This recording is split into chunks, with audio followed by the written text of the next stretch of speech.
AT Arkveld is almost here and I know you guys need some huge bump of damage. Don't worry, we have two meta builds in this video.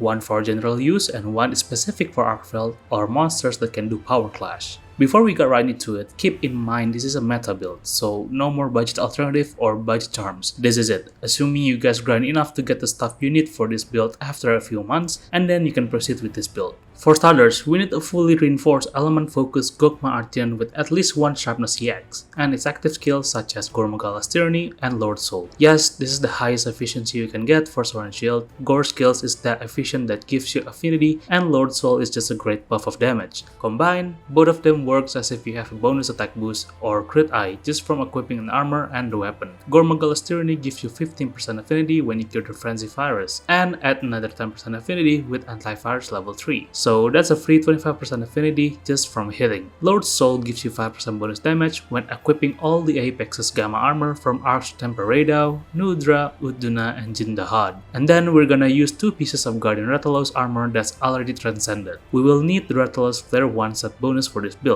To see how it works, you can check my previous video covering the Scorcher build. For the charm, no more budget charm. We need the best charm, and that is Master's Touch or Offensive Guard, paired with either Burst, Wax, or Agitator. This will increase your efficiency on armor decoration slots and weapon decoration slots, since Master's Touch and level 3 Offensive Guard needs an independent level 3 slots. Assuming you got all of this or something similar, let's continue for the build. For the first build, we'll be using 2 Guardian Talos pieces, 2 Dahad Gamma pieces, and 1 Gore Legs. This will give you Black Eclipse 1, Scorcher 1, and Binding Counter level 1, and of course, Lord Soul. 3 active skills that gives you a huge benefit against any monsters, and Binding Counter for monsters that can do Power Clash or binds you, such as Webs or Frostblight. On the armor, we got Wax level 5, Agitator level 5, Max Bite level 3, Antivirus level 3, and Burst level 1, and Flare level 1. You can change Flare for Adrenaline Rush if you're fighting Raidao specifically, and then you can get level 5 crit boost, level 3 Offensive Guard, and Master's Touch. Level 5 crit boost is important here. If you use either crit eye or attack boost, crit boost 5 is still gonna be the winner, since it is the highest multiplier you can get from the weapon decoration slots. In the end, you'll end up with 75% affinity without Black Eclipse and Antivirus, and 100% affinity with Black Eclipse and Antivirus even without hitting wounds. So whenever Agitator, Max Might,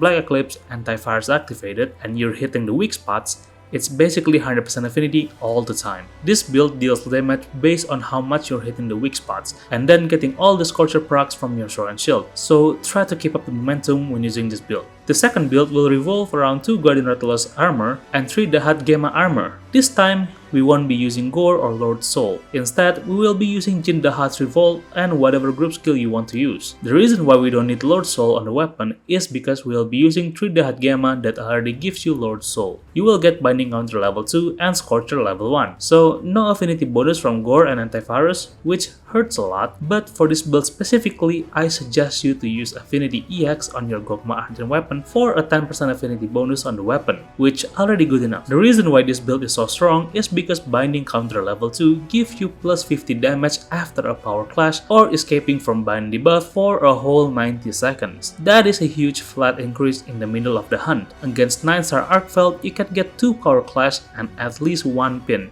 which can increase the uptime for Binding Counter level 2. You will get Wax level 5, Agitator level 5, Max Bite level 3, and Burst level 1, with the weapon itself have crit boost 5, Offensive Guard 3, and Master's Touch. Keep in mind you have less affinity here, so if you want, you can use a level 1 expert on the weapon decoration slots on your charm. In the end, you will get 89% affinity if you have 1 affinity EX and 1 expert jewel on your charm, which is not that bad. For this build, you don't want to do triangle combo too much, even for mobility. It is better to do lateral slash loop or perfect rush, since lateral slash loop deals good damage and have high raw motion value, while having a shorter combo for more wide sharpness lifetime. I use this build for my 9-star Arkveld run that you can click right here, and yeah, it works like wonder. So this build will surely help you to get through AT Arkveld. Keep in mind you still need to play really well since it is an AT, but you can try at least normal Arkveld moveset from the 9-star counterpart. Overall, this build is probably the most efficient and highest DPS that you can get from Sword and Shield. Keep in mind this is a meta build, so if you're struggling when using this build, I suggest you to try other build that's more comfortable for you. And that's it for the video. Thank you for watching, don't forget to like and subscribe, or maybe join the member, I don't know, or whatever you guys want to do. It's up to you. And for that, see you in Arch Tempered Arkveld update. Bye bye!